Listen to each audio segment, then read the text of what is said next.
Hey, CityCast listeners, it's Megan. If you've been to the Strip, gosh, in the last 10 years, you know a lot has changed. And in a lot of ways, the anchor to all that is the Strip District Terminal. The historic 5-block building used to be the source for all the produce in Pittsburgh. And now it's an all-day destination for shopping, dining, working out, and more. There's the market on Saturdays, performances on Sundays, parking and retail discounts on Tuesdays. Check it all out for yourself in person and at stripdistrictterminal.com.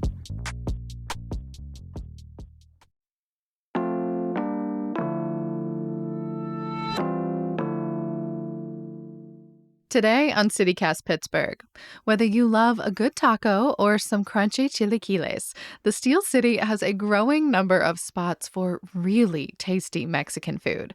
I'm catching up with a recent Pittsburgh transplant who's been rounding up all the places he goes here when he's craving a taste of home.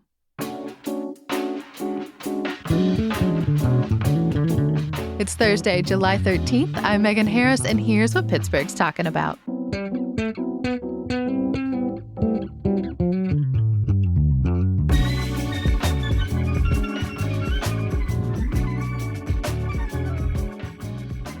I'm with Oscar Zapata, the freelance writer behind a delicious new list in the Pittsburgh Independent. Hey, Oscar. Hello, Megan. So what do you think, hot take, can you get authentic Mexican food in Pittsburgh? I strongly think that you can. Yeah? Yes. What do you look for? Like, what makes it feel legit for you? Mostly kind of like the base ingredients or kind of like the most common ingredients of Mexican foods are definitely corn and a sauce. So when I go like somewhere to like get Mexican food, like chips or tortillas, the quality of those are essential. So if you go like some bar and you like, get like this really kind of like random plastic bag, like chips, that's a bad sign. Okay. that's a bad sign.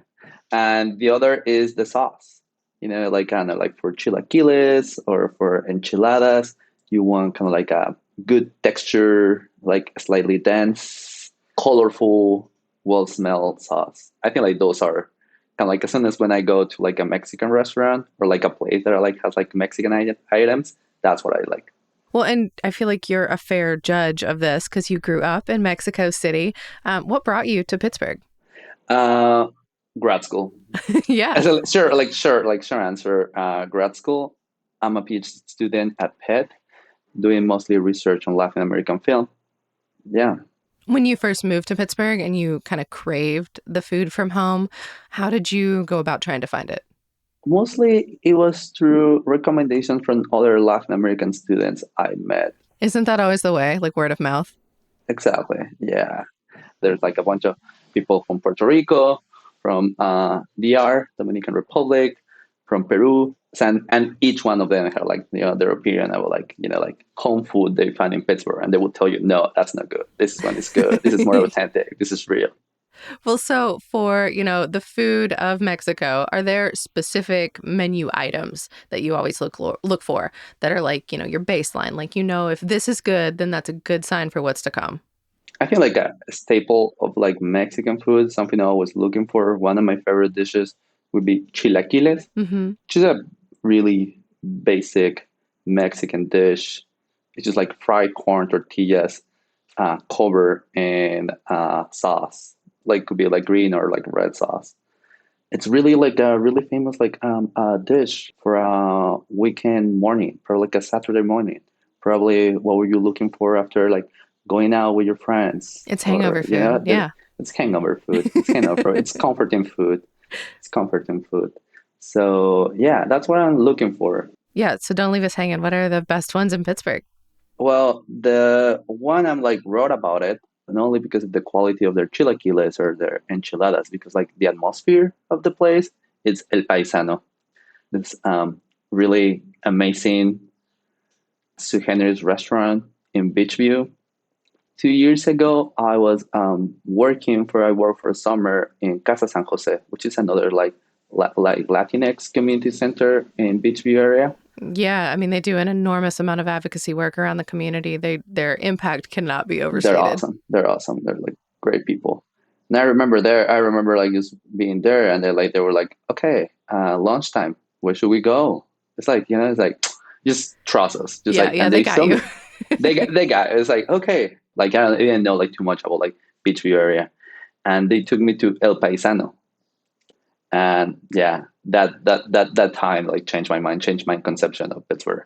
El Paisano, it's a great place to start. Those are strong words. Like changed your entire perception of a city based on one single restaurant. I think so. I feel like it was like their restaurant and the area of the city. Hmm. Like, oh, this is where the community is. Because I think like talking about like food places and like how like food places are distributed in the city also talks about like where the Latino community is in the city. And a large portion of our community lives in the South Hills. Exactly.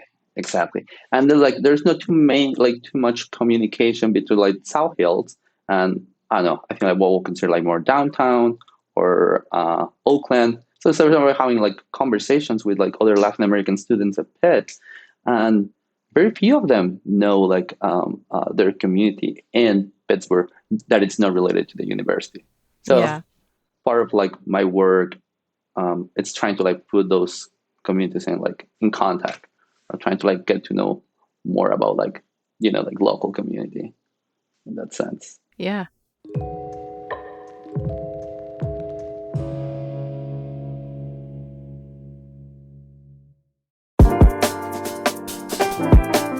Hey Pittsburgh, it's Megan. If you're craving a delicious scoop on a hot summer day, get yourself up to Bakery Square, the new local home for Jenny's ice cream in Pittsburgh. I know, it's sort of sacrilegious here to love an Ohio brand this much, but y'all, I have been a Jenny stan for years. Their flavors are so creative. The brown butter almond brittle, the brambleberry crisp, and they have dairy-free and gluten-free flavors too. Their cold brew one, it is almost better than actual coffee. And one day, I might even pluck up the courage to try the everything bagel. My friend Laura says it's divine. I'm so stoked that I can finally get my from-scratch Jenny's Fix right here in Pittsburgh, even at Target, Whole Foods, or Giant Eagle. Find all their flavors and fun facts at Jenny's, that's JENIS.com.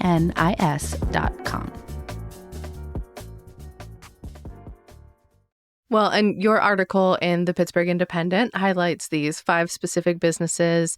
Obviously, there are more in the city of Pittsburgh, but let's talk a little bit about some of their individual dishes. I'm going to give you a few categories, and you tell me what you love most from some of these spots. Are you ready? Of course. Let's start. Are you pulling up your keyboard? Yes. I see you ready to cheat. Okay. Yeah. Best breakfast item. Breakfast. Okay.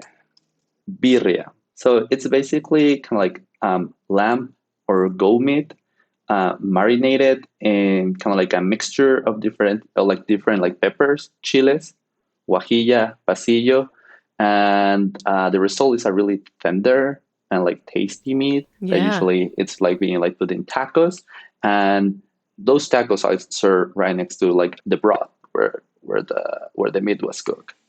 And El Colibri, it's a really good place to try that. And something I found like amazing, even if you're like, I don't know, like vegetarian or vegan, they have a vegan option for birria.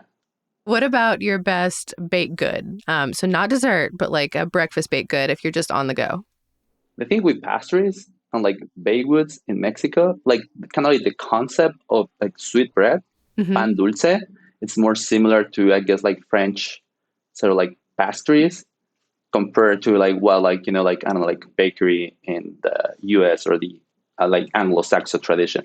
So pan dulce is basically just like sweet bread. It's like baked sweet bread, and there are so many I love. I feel like my favorite one would be orejas, which basically means ears, and this kind of like crunchy baked pastry in kind of like a form of Yes, like it's the swirly one, right? yes. I love those. And Panaderia Jazmín, they have like a really wide variety of like different like Mexican sweet bread available. So yeah, I was really surprised when I found them. Something for everyone, it looks like in there. You have a photo in your story of the counter, and it just looks so full of so many delicious things. What about the best taco? Where would you recommend? The thing with like Mexican food is that I think like the best or like what feel like more authentic or like more or warmer. It's wherever that like connects you or like triggers kind of like an emotion and a memory that connects you to like at least for me when I was growing up. Yeah, something that feeds that nostalgia. Exactly, exactly. That's what food is about. So when I moved to Pittsburgh, I moved to like Friendship. I was trying to like just get around, just like walk in the neighborhood, like what kind of like food items can like find here. And I just like randomly saw this taco truck on Penn Avenue. It's Tasty Taquitos. It's like the taco truck right next to Spac Brothers, Hmm. and I really like this place. And they have like a really good variety of tacos, and you can ask for a traditional one that is like with the soft corn tortilla and cebolla, like onions and cilantro. So yeah, that was like a really good experience for me. Yeah. In El Paisano, they also have tacos, birria tacos, like I mentioned in my article. In El Colibrí, El Rincón Oaxaqueño, they are on Butler and 40th Street, I think. They have also great tacos. Oh, one I must like. I'm just going through like my notes, and one it's I should definitely recommend is El Pastorcito. Yeah, I've heard amazing things about their food. Yeah, they started with like a taco truck in different like spots in the city, and now they have like a location in New Kensington, I think. Yeah.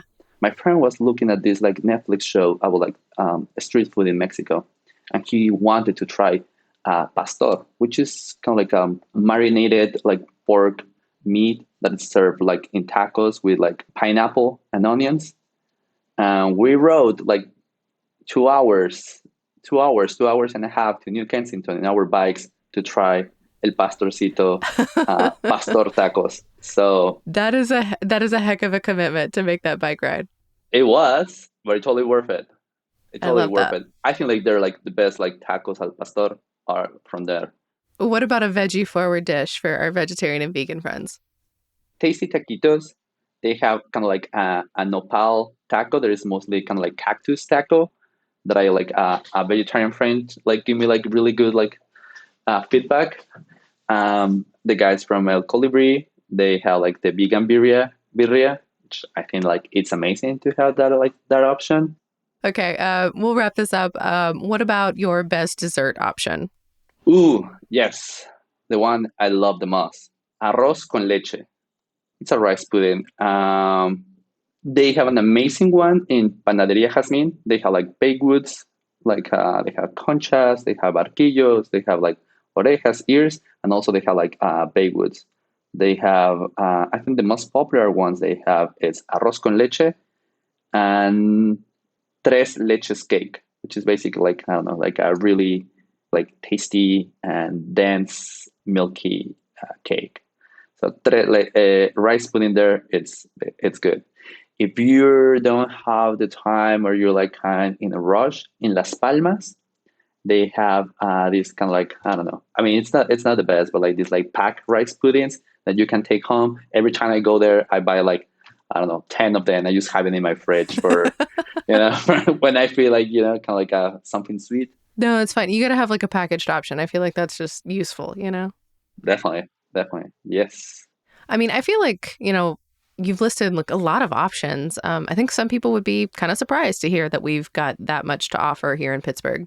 There are many. We were thinking about like so in the on the piece we published at the Pittsburgh Independent. I was like talking with like Brian, the editor, and we end up with a really big list. We're definitely thinking about like a second part. I wasn't not really into rankings, like what's the best or what's the.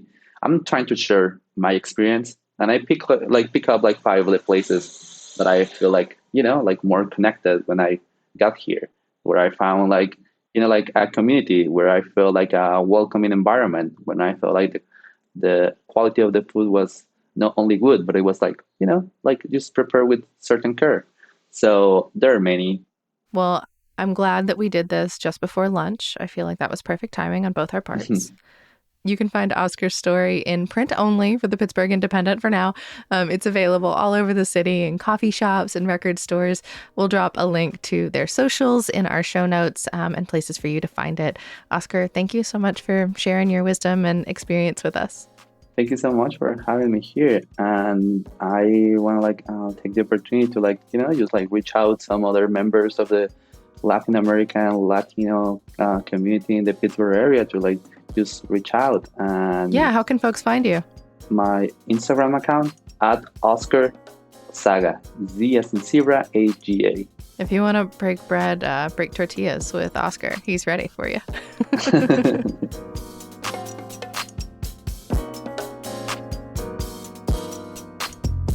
Here's lead producer Mallory Falk with what else Pittsburgh is talking about. You may remember that we had journalist Brittany Haler on the podcast a little while back, talking about her fight to make autopsy records in Allegheny County public. She's been covering the ongoing deaths at the county jail for Pinge, and when the county wouldn't turn over an autopsy report for a man who died in custody back in 2020, she took him to court. And she was successful. Commonwealth Court just ruled that the county has to release full autopsy records when journalists or members of the public request them, overturning a previous lower court ruling. And a little more county news, Allegheny County Council voted to limit coordinated campaign expenditures between political action groups and candidates for county office. The goal is to lessen the influence of megadonors in local elections. WESA reports the county can't completely ban these donations altogether, though, because of the Supreme Court's ruling in the Citizens United case. The measure now goes to the county executive, but it passed with enough votes to override a veto. It wouldn't go into effect until after the November election. That's all for today here on CityCast Pittsburgh. If you're liking the show, please tell someone. Word of mouth is truly how most of us find our podcast, so please do us a good turn and let people know if you're liking what you hear. You can also leave us a review, a 5-star rating, and always subscribe to that Hey Pittsburgh newsletter. Francesca works so hard to let folks know what's going on around town. We'll be back tomorrow morning with more news from around the city. Bye, y'all.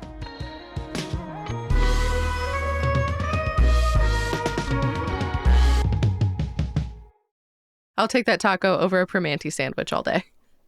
Oh, for sure. I just tried once.